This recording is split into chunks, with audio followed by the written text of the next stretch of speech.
수요일 아침 오늘의 묵상 245번째 시간, 평생 하나님을 섬기다가 잠든 사람, 평생 하나님을 섬기다가 잠든 사람이라는 제목으로 함께 말씀을 나누도록 하겠습니다.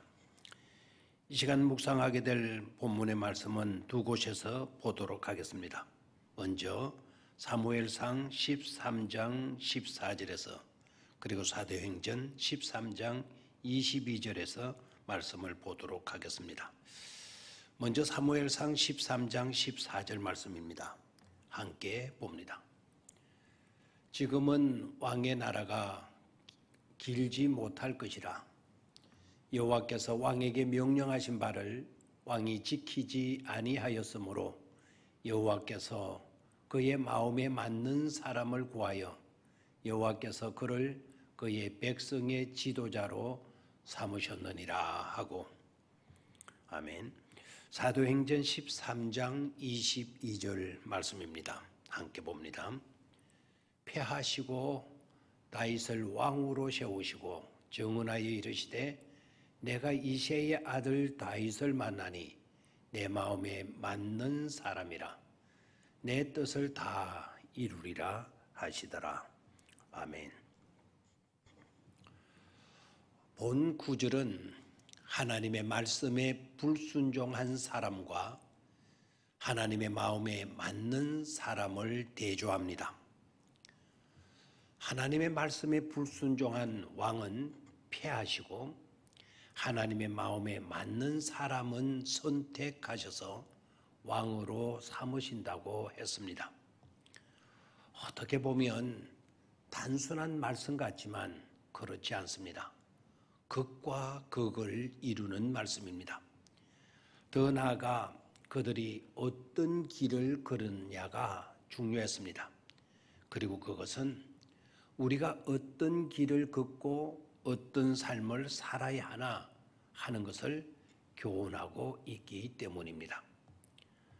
사울왕은 어떤 길을 걸었을까요? 성경은 한마디로 그의 삶을 이렇게 결론 짓습니다. 자기가 좋아하는 것을 자기의 방식대로 자기의 길을 따라간 왕으로 말입니다. 다시 한번 말씀드립니다. 자기가 좋아하는 것을 자기의 방식대로 자기의 길을 따라간 왕으로 말입니다. 여러분은 어떻게 생각하십니까? 아마도 인본주의자들이라면 굉장히 감탄했을 것입니다. 자기가 하고 싶은 대로 다 하고 살았으니 굉장히 부럽다고 말할 것입니다. 정말 그렇습니까? 그렇게 살고 간 끝은 무엇입니까? 그 모든 것을 얻었다고 해도 하나님을 얻지 못하고 하나님께 버림을 당했으니 그건 비극 중에 비극인 것입니다. 생명을 주신 하나님께 버림을 받았다면 그 생명은 그것으로 끝인 것입니다. 그런데도 그런 삶이 부럽단 말입니까? 항상 사탄은 오늘의 달콤한 것들을 이용하여 인간에게서 영원 복락을 빼앗아 갑니다. 그러니 정말 속지 말아야 합니다. 그래서 성경은 항상 깨어 조심하라고 명령하시죠. 그렇다면 다윗은 어떻습니까? 그는 어떤 길을 걸었을까요? 내일 아침에는 다윗이 받은 은혜와 복에 대해서 말씀을 드리겠습니다만 다윗의 삶을 한마디로 어떻게 결론 지을 수 있을까?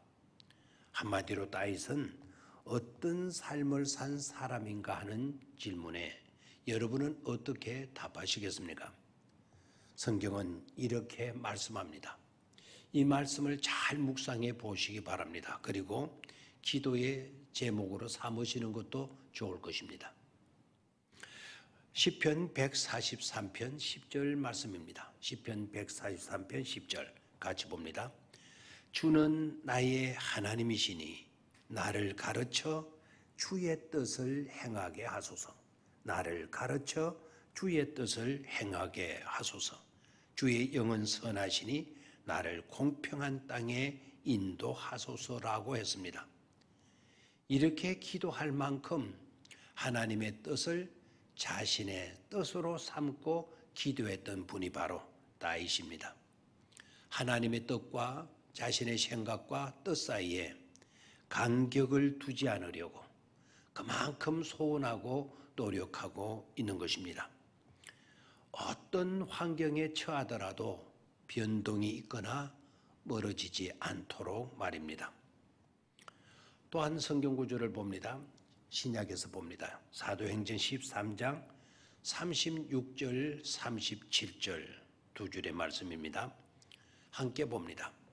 다윗은 당시에 하나님의 뜻을 따라 섬기다가 잠들어 그 조상들과 함께 묻혀 썩음을 당하였으되 하나님께서 살리신 이는 썩음을 당하지 아니하였더니. 다윗은 당시에 하나님의 뜻을 따라 섬기다가 잠들었다. 다윗은 당시에 하나님의 뜻을 따라 섬기다가 잠들었다. 그 조상들과 함께 묻혀 썩음을 당하였으되 하나님께서 살리신 이는 썩음을 당하지 아니하였다. 무슨 말씀입니까? 사도 바울은 비시디아 안디옥 회당에서 예배하며 설교하기를 다윗은 하나님의 뜻을 따라 섬기다가 잠든 사람이라고 했습니다. 다윗은 하나님의 뜻을 따라 섬기다가 잠든 사람. 어떻습니까? 가슴이 찡해지지 않습니까? 사랑하는 성도 여러분, 우리는 하나님 앞에 어떤 모습으로 발견되기를 바라십니까?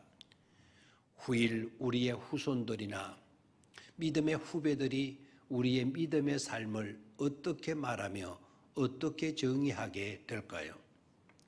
평생을 하나님의 말씀대로 살고자 했던 사람이라고, 아니면 평생을 하나님의 뜻을 따라 주님과 교회와 이웃을 섬긴 사람으로, 더 나아가서 그토록 자기가 좋을 대로가 아닌 주님이 좋으신 대로 살다가 간 사람으로 말입니다. 이런 평을 받게 되어졌다면, 하나님께서 그런 삶으로 우리를 인정해 주셨다면 그거야말로 최고의 삶을 산 것이 아니고 무엇이겠습니까?